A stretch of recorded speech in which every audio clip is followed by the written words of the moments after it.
welcome back to another edition of Research Fantasy presents our MLB DFS Pitcher Picks for Saturday, April 22nd, 2017. I am your host, Nick from CWE on all of your favorite daily fantasy sites, and I'm here to break down my top 3 favorite pitchers for tournaments tonight. This isn't as good of a pitching slate as we've seen over the past few days. I mean, we've been spoiled with having some pretty large slates between Wednesday and Friday with the likes of Clayton Kershaw and Madison Bumgarner, as well as Corey Kluber yesterday. Things are definitely going to be at least a little different tonight with a smaller slate of just 9 games, and most people's second or third at best case scenario pitchers. We've got some really risky pitchers that have not performed very well this year. So it's going to be interesting to see how this breaks down. I'm going to start things off with Chase Anderson of the Milwaukee Brewers at home against the St. Louis Cardinals. And look, I get it. The Miller Park is definitely the furthest thing from a pitcher's park. We see a lot of home runs here. We see a lot of runs scored. Ultimately, that has mostly to do with the fact that not only is it a smaller park, but also the pitching in Milwaukee is not exactly, one of the best that we've seen in recent times.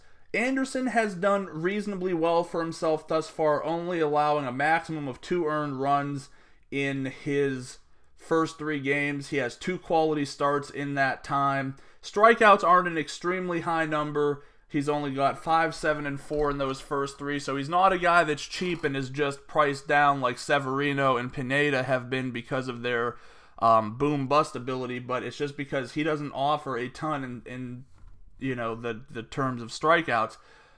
What I do like about him tonight is twofold. Number one, the Cardinals are just about average in terms of how they're hitting right-handed pitchers. 297 WOBA, 159 ISO, 28% hard hit, 21.7% strikeouts to righties. I mean, those are all middling statistics. It's nothing to be extremely concerned about. Obviously, the park is the thing we want to be concerned about. And while I'm not going to trot Chase Anderson out in my cash games this evening, I do think he makes a reasonable play in tournaments, specifically on DraftKings, where you could drop him in as an SP2. Tonight is a night I do think you need to have exposure to cores. We'll go over that a little bit in our hitter picks. But when you have Antonio Sensatella and Matt Moore on the mound, I think you're looking at a situation where we could definitely have an 8-7 or greater game. So we need to open up some cap room somewhere. Chase Anderson is not a bad option. Moving on from there, let's go to another hitter's park in Arizona, this time at Chase Field, and let's talk Robbie Ray taking on the Los Angeles Dodgers. Robbie Ray, by no stretch of the imagination, is a bad pitcher. He's actually very, very good. This Dodgers lineup against lefties can be such an interesting one. We saw them put up a good amount of runs yesterday, ultimately just not being able to overcome what Arizona did in the bottom of the 8th inning. Ray has the highest K9 rate on the board today, I believe I saw. Dodgers against left-handed pitching, 287 WOBA, a .13 ISO. Those are all pretty good things to see. K percent, 21.5. That's not exactly the greatest thing to see. And then you have the hard hit percent at 32.1. So obviously some red flags, but we've seen Ray put together some pretty big performances despite giving up some runs. Doesn't have me fully scared off of him tonight. I mean, you're going to have to make some concessions, and especially on a site like FanDuel where he's priced more than 2K less than the top option on this slate. It's worth a look because the dynamic of your lineup changes quite a bit without with going with him over the top option. Speaking of the top option, it's just very difficult at this point not to pick on the Chicago White Sox. One look up and down their lineup lets you know all you really need to know. Once you get past the 5th batter, you start dealing with guys who you've probably never heard of, maybe won't even be in the major leagues a full season, and we've seen pitchers just kind of slice and dice through this lineup. I actually think it's a benefit that Todd Frazier ends up back in the lineup because he's pretty strikeout prone, as are a lot of power hitters.